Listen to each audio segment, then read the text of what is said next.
Oke, udah terrecord kan? Nampak tombol recordnya? Nampak ya? Sudah. Pak. Oke, Assalamualaikum warahmatullahi wabarakatuh. Waalaikumsalam warahmatullahi wabarakatuh. Nah, jadi hari ini kita akan melanjutkan pembelajaran kita yaitu tes wawasan kebangsaan. Nah, di kesempatan ini kita akan membahas soal TO yang sudah pernah kakak ikuti di minggu kemarin ya. Jadi di sini ada 30 soal. Ke 30 soal di sini itu sudah masuk ke 4 kisi-kisi tadi, yaitu kisi-kisinya tadi kita udah bahas. Yang pertama yaitu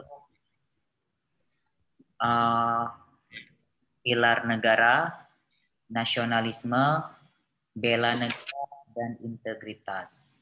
Oke. Nah, jadi langsung kita masuk ke soal yang pertama. Oke, soal yang pertama di sini yang dimaksud,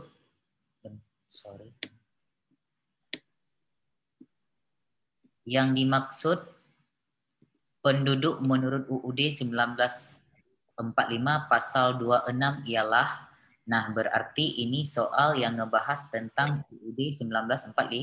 Ini salah satu contoh soal pilar negara ya. Nah, oke, jadi berarti di sini kita harus tahu isi dari sila 26. Oh, isi pasal 26 ya.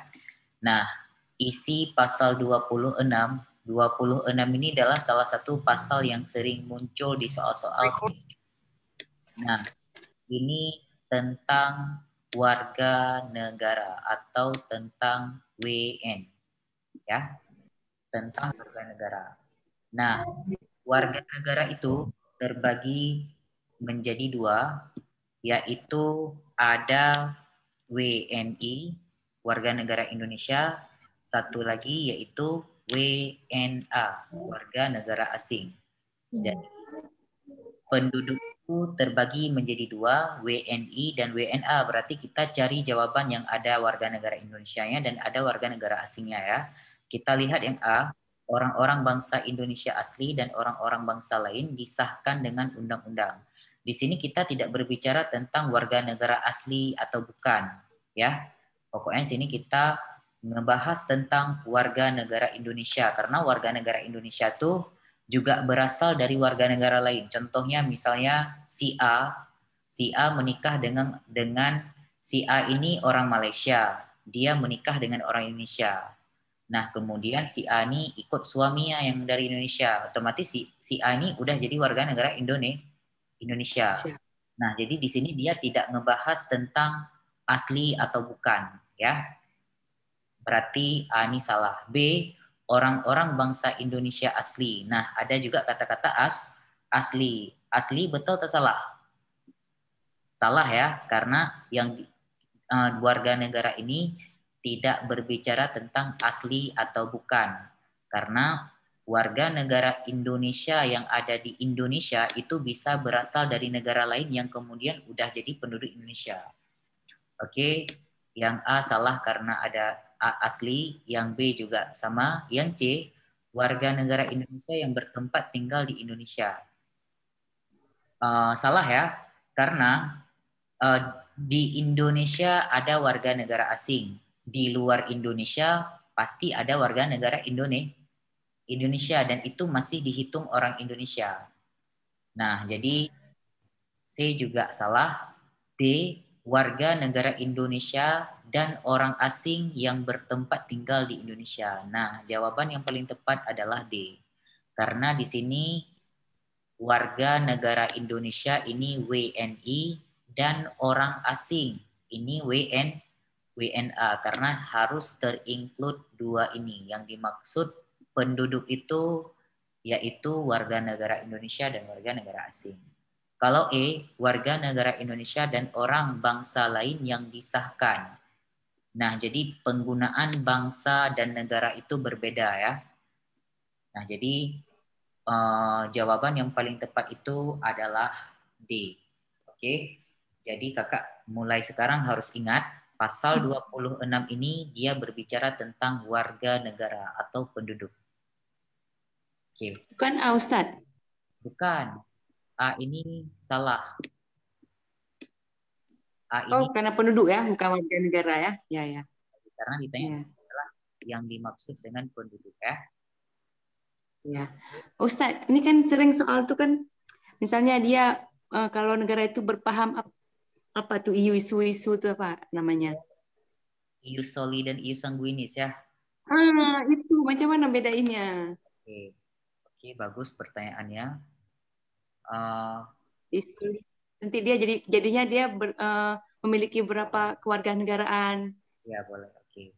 Nah, jadi untuk mendapatkan kewarganegaraan itu ada beberapa istilah. Yang pertama itu namanya ius soli. Yang dimaksud ius soli ini adalah cara memperoleh warga negara berdasarkan tempat lahir. Ini tempat lahir ya. Tempat lahir. Artinya di mana kita lahir, disitulah warga negara kita. Contohnya misalnya orang tua kita orang Indonesia. Kita lahir di Malaysia. Dan negara Malaysia itu menerapkan ius soli, berarti kita warga negaranya Malaysia, walaupun kedua orang tua kita tuh orang Indonesia. Ya, yang pertama ada istilah ius soli, di mana kita lahir, disitulah warga negara kita. Yang kedua ada istilah ius sanguinis, Susah kali ingatnya ya. Ya, ius sanguinis. Kalau ius sanguinis, kewarganegaraan yang diperoleh dari keturunan. Keturunan di sini adalah ayah atau ibu. Ya, ini ius sanguinis ini adalah sistem kenegaraan, sistem warga negara yang diterapkan di Indonesia. Karena kita ikut ayah atau ikut ibu.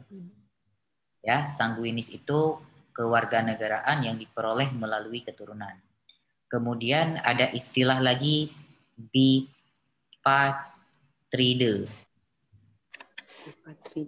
Bipatride ini yaitu seseorang yang memiliki dua warga negara. Contohnya siapa kalau orang Indonesia? Contohnya itu B.J. Habibie. Dia itu memiliki warga negara Indonesia sekaligus warga negara asing yaitu Jerman ya. Kemudian ada istilah lagi apatride. Apatride. Apa itu apatride? Yaitu seseorang yang tidak memiliki warga negara.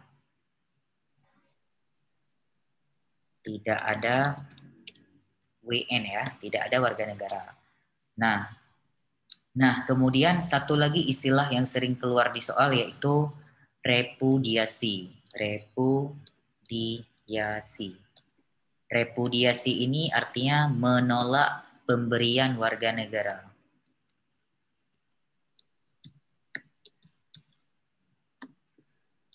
Oke, menolak pemberian warga negara. Contohnya misalnya B.J. Habibie itu dulu dia diberikan warga negara oleh negara Jerman. Ketika dia menolak pemberian tersebut, maka itu disebut repudiasi.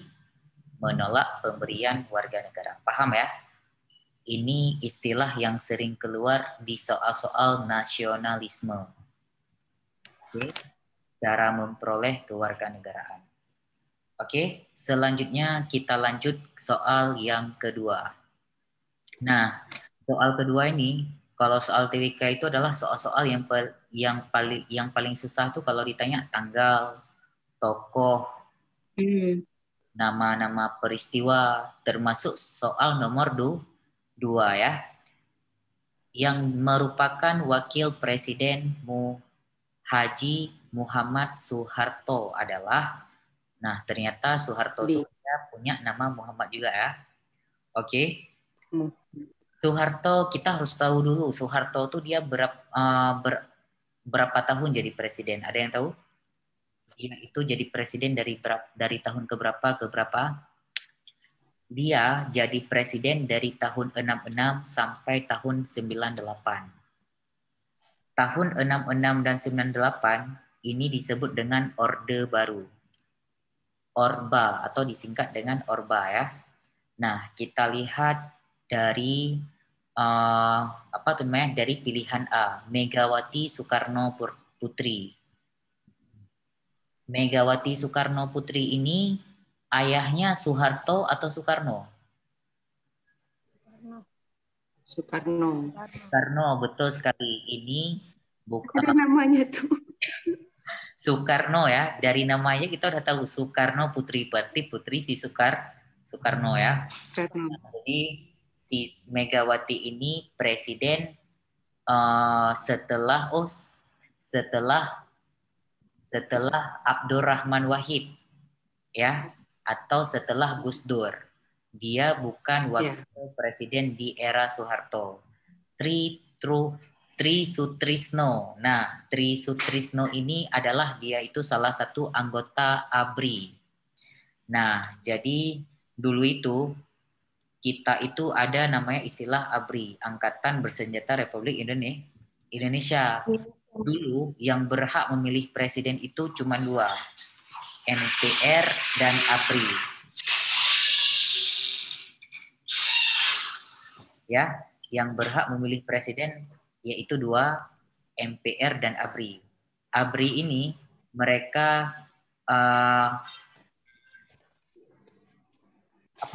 ABRI ini mereka selain menjadi anggota militer, mereka juga sebagai penjabat. Sekarang masih ada nggak istilah ABRI? TNI. Sekarang TNI dan Polri ya. Diubah ke TNI Polri karena mereka ini merupakan menjabat dua fungsi. Fungsi anggota militer sekaligus fungsi penjabat negara, yaitu berhak memilih presiden. Makanya ABRI ini dihapus. Nah, si Tri Sutrisno ini, dia ini salah satu anggota ABRI yang menjadi pasangan Soeharto di era pemimpin dia. Berarti dia jawabannya Tri Sutrisno ya. Kalau Hamzah Has ini tokoh pahlawan nasional, bukan tokoh pres atau wapres. Oke. Budiono ini wakil presiden SBY. Masih ingat waktu SBY kan 2 kali dia naik presiden kan? Era pertama wakilnya Yusuf Kala. Atau Yusuf Kala pertama wakil presiden dia. Yusuf Kala. Yang kedua baru Budiono. Jadi jawabannya adalah B. Oke. Nah,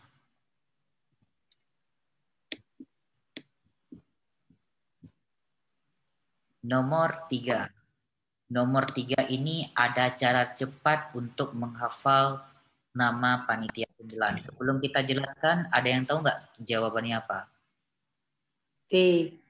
Kecuali E. Jawab E. Bagus sekali, karena E ini emang jarang kita dengarkan. Host Cokro Minoto. Nah, kalau seandainya nanti kan pilihan E nggak ada. Kan kita nama-nama ini familiar semua, sering kita dengar semua kan? Nah, salah satu cara memudahkan dalam mengingat panitia. Panitia 9 berarti 9 orang kan? 9. Cara mudah ingatnya, ingat saja 6 orang pertama diawali oleh huruf A. Ya. 6 orang pertama diawali dari huruf A. Yang pertama AA Marimis. AA Marimis. Oke.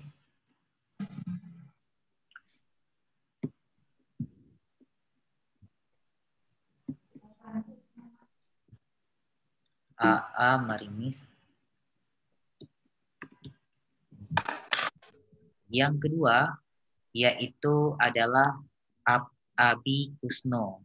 Abi Koresno. Yang ketiga namanya itu adalah Abdul Wahid Hashim. Abdul Wahid.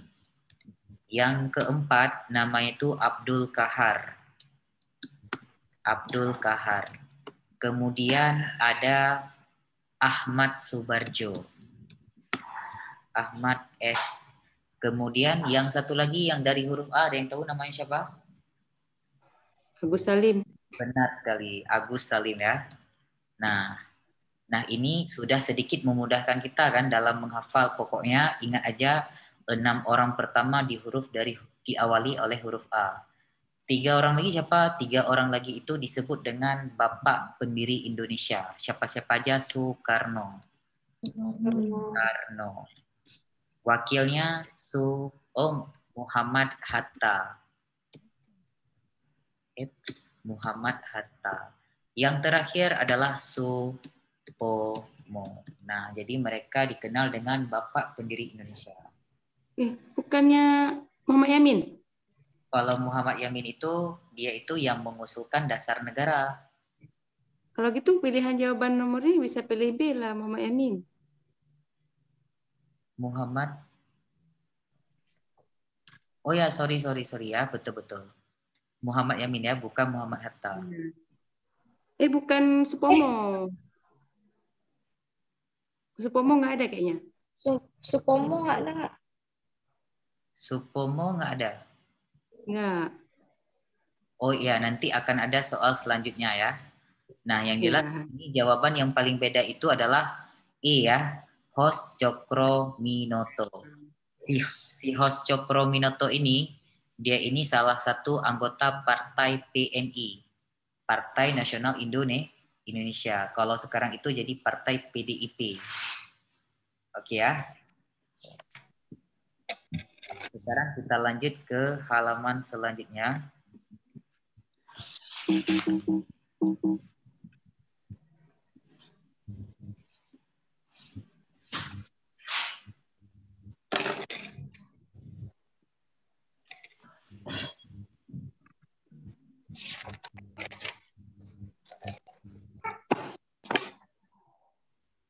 Oke, coba dibaca dulu paragraf ini, kemudian tentukan jawaban yang paling tepat.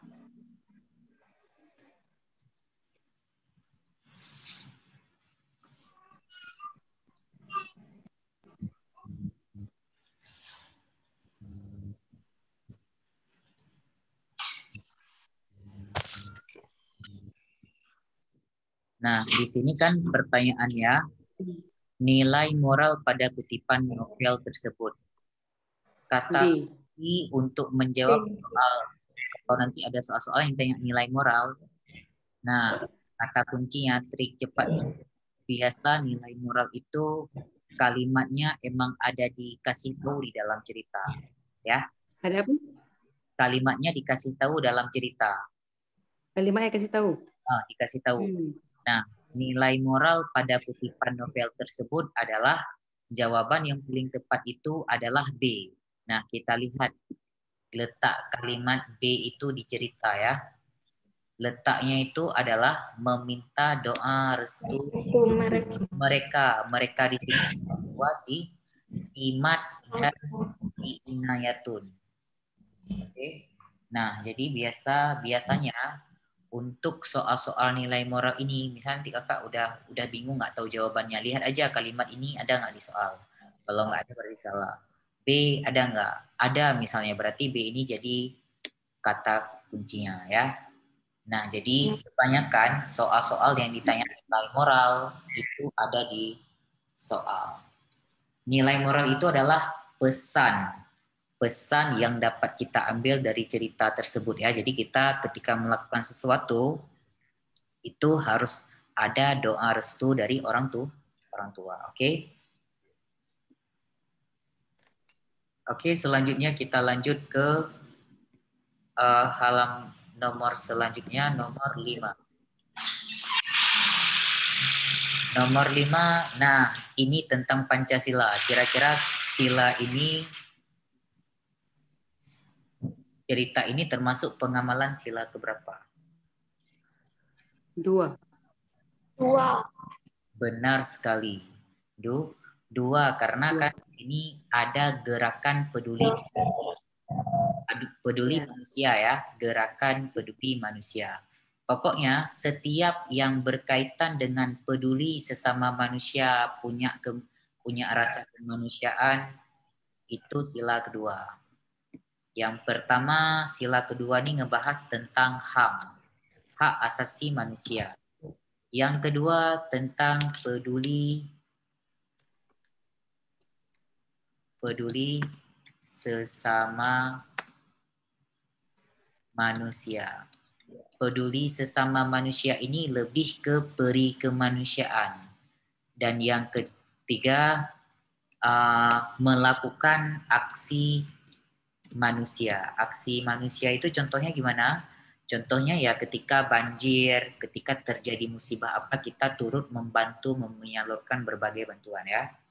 Jadi ini sila ketiga. Sila kedua. Pokoknya setiap yang berkaitan tentang manusia itu adalah sila kedua. Lambang sila kedua ada yang masih ingat apa?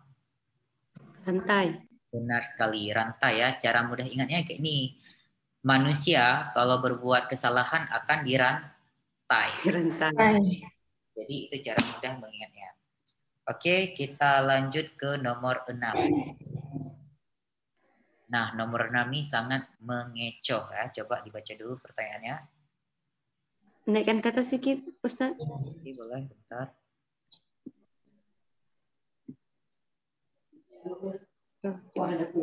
Kenapa ya?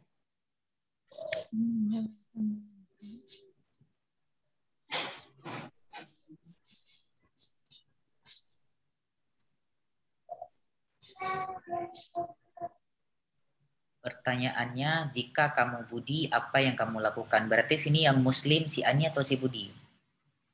Si Ani kan? Si Ani. Ya, yang itu adalah si Ani. Berarti non-Muslim. Kira-kira kalau kita Muslim, kalau kita non-Muslim, berarti apa perlakuan si Budi terhadap si Ani? Nah, Kemarin tryout saya jawab A. Menghormati. Nah, di sini yang A itu adalah menghormati agama yang dianut. Nah, penggunaan menghormati ini salah ya. Untuk agama biasa digunakan istilah toleransi. Oke? Ya. Istilah untuk menghormati agama itu adalah toleransi. Kalau menghormati selain agama itu namanya tenggang rasa. Jadi beda tempat, beda penggunaan kalimatnya. Oke, kalau B, menjaga ketenangan selama pelaksanaan Hari Raya Idul Fitri agar lancar. Nah, ini sikap yang akan dilakukan oleh Budi itu tercermin pada poin yang B. Dia itu menjaga ketenangan selama pelaksanaan. Kalau C, enggak mungkin ya. Kalau C ini enggak mungkin. Kalau D, membiarkannya melaksanakan Idul Fitri dengan khidmat. Nah, membiarkannya di sini artinya kita tidak peduli mau dia mau lakukan, mau enggak, kita enggak peduli. Soal-soal kayak Purnami, soal-soal kayak TKP. Kan kita selain memilih jawaban yang paling tepat, penggunaan bahasanya juga harus kita teliti. Kayak membiarkan ini berarti kita nggak peduli mau dia mau laksanakan enggak, itu terserah. Ya, yang E ini jelas-jelas salah ya. Jadi jawaban paling tepat adalah B. Oke, nomor 7. Nomor 7 ini paling menjebak juga. Soal-soal yang paling menjebak.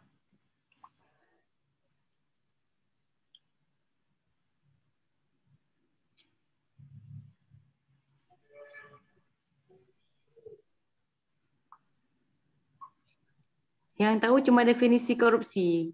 Oke, yang tahu juga cuma definisi korupsi ya. Oke. Nah, KKN. Kan sering kita dengar istilah KKN kan? Korupsi, nepotisme. Bedanya apa? Kalau korupsi dilakukan oleh banyak orang. Gimana? Korupsi dilakukan banyak orang?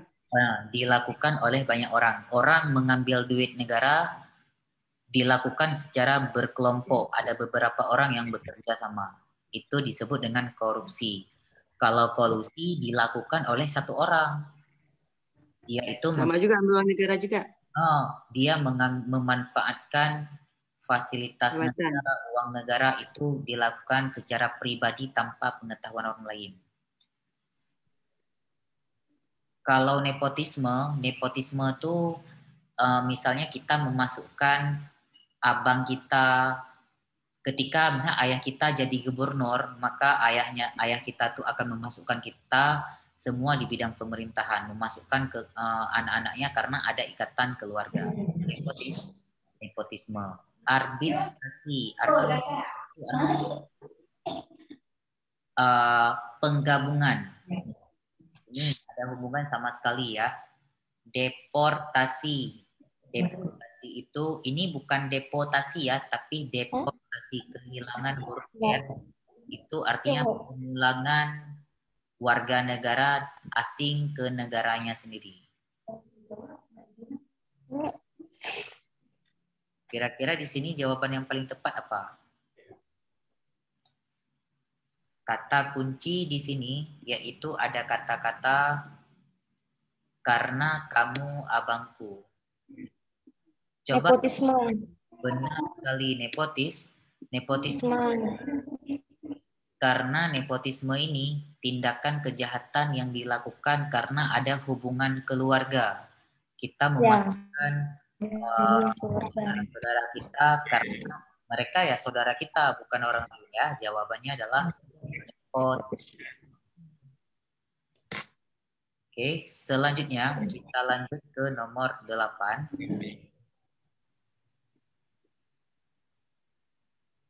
Nah, nomor 8 ini perlu dibahas ya, karena soal-soal kayak gini sering muncul karena pengamalan. Oke, nomor 8 dalam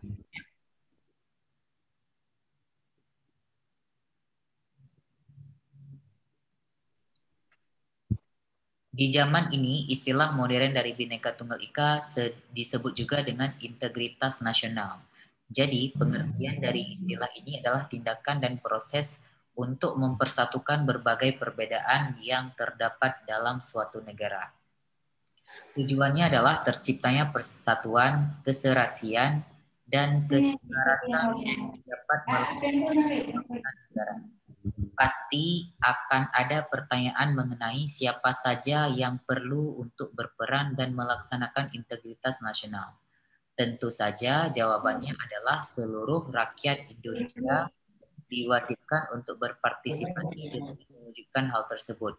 Demi terwujudnya integritas nasional dapat dilakukan dengan cara kira-kira untuk mewujudkan persatuan Indonesia, apa yang perlu kita lakukan?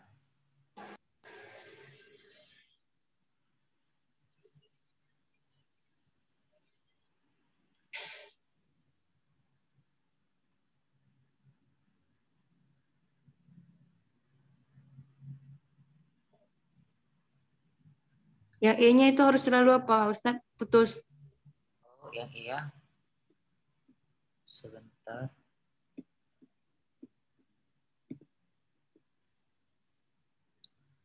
Berarti E jawabannya. E. Jawabannya E. Menciptakan kerukunan intern umat beragama. Oh. Ya, ini di sini Ada agama saja. Berarti sedangkan kita punya SARA ya, suku agama ras antar golongan. Nah, jadi salah satu pemicu yang membuat Indonesia itu bisa berpecah-pecah, tidak saling menghargai, tidak menghargai keberagaman, yaitu salah satu akibatnya karena sering beredarnya hoax, betul? Berita yang sifatnya itu belum benar. Hoax ya. Nah, supaya kita terhindar dari berita yang bersifat hoax ini, kita harus membiasakan membaca berita yang benar supaya kita tidak terpengaruh dengan berita-berita yang informasinya salah. Jadi jawaban yang paling tepat di sini adalah membudayakan sikap banyak mendengarkan berita, membaca dan mendalami tentang pentingnya untuk tidak menyinggung SARA. SARA di sini kenapa jawabannya B? Yang pertama tadi kalimatnya karena kita harus mengutamakan membaca daripada kita dengar-dengar dari orang ya. Yang kedua di sini ada istilah SARA. Apa itu SARA? SARA itu adalah sesuatu yang berkaitan dengan Bhinneka Tunggal Ika. Nah, ini kata kuncinya. Bhinneka Tunggal Ika itu artinya keberagaman kan? Walaupun kita berbeda-beda, kita tetap bersatu. Nah, Tara ini kepanjangan dari suku, S ini suku, agama, ras, dan antar golongan. Jadi, Sara ini sangat berkaitan dengan Bhinneka Tunggal Ika. Kalau C juga ada Sara, tapi kalimatnya kurang tepat. C saling menghargai dan tidak menyinggung Sara dan membudayakan semangat etnosentris. Ada yang tahu etnosentris ini artinya apa? Etnosentris ini artinya etno itu etnik, menganggap budaya kita itu lebih baik dibandingkan budaya orang. Bagus nggak sikap sombong seperti itu? Nggak bagus kan? Ya. Nah, jadi etnosentrisme itu udah salah. Jadi kalimat yang apa namanya? Jawaban yang paling tepat itu adalah B. Oke.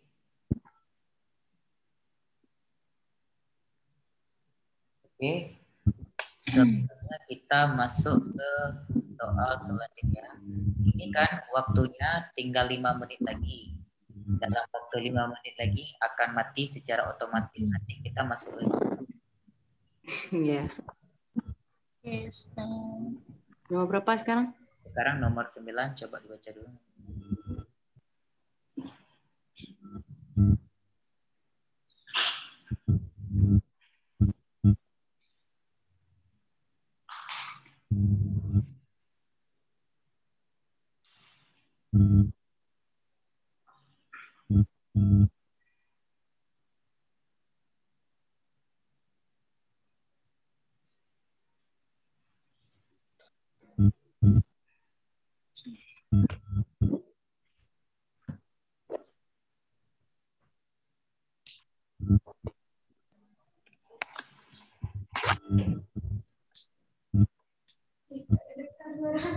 Ustaz.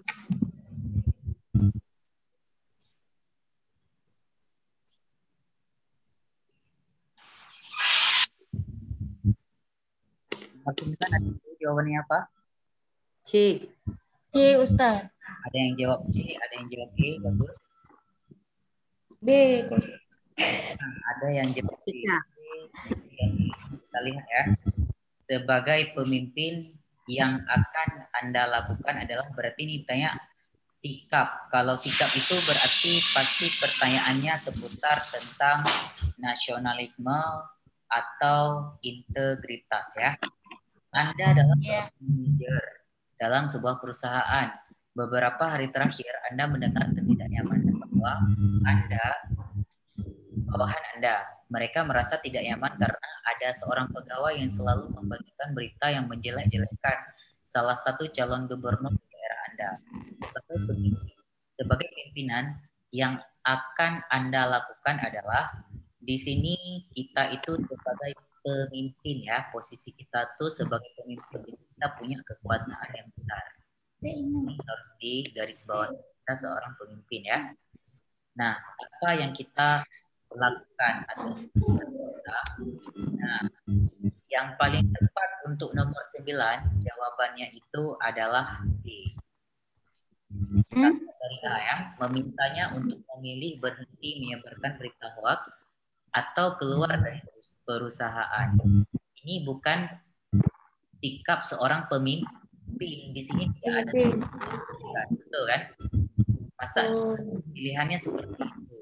Memintanya untuk memilih berhenti menyebarkan berita hoax atau keluar dari perusahaan. Di sini tidak ada solusi.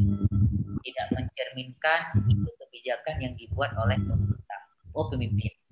B. Membuat surat resmi kepada semua pegawai tentang etika perusahaan dan sanksi apabila melanggarnya. Tapi setiap orang yang menyebarkan hoax nanti akan mendapatkan sanksi dan itu berlaku kepada semua pegawai. Itu kita punya wewenang membuat itu karena kita seorang pemimpin. Ya. Oke, selanjutnya memanggil pegawai tersebut dan menegurnya karena telah menyebarkan berita hoax. menegurnya itu tidak akan jera ya, karena hoax itu salah satu penyebab terjadinya disintegritas atau perpecahan.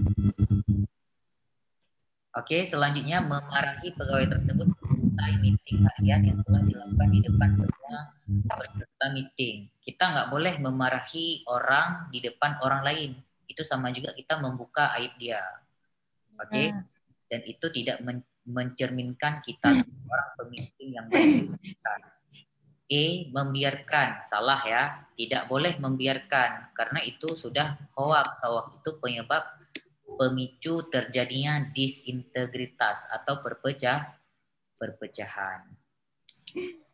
Jadi orang TWK akan mendapatkan soal-soal TWK itu yang hampir sama kayak TKP. Kalau udah dapat soal-soal kayak TKP, berarti jawabnya juga secara TKP. Ya. Karena di TWK ada kisi-kisi integritas, di TKP juga ada kisi-kisi integritas. Jadi akan muncul soal-soal yang hampir-hampir sama. Oke, kita lanjut. Ini ada waktu 3 menit lagi. Kita lanjut ke soal nomor 10.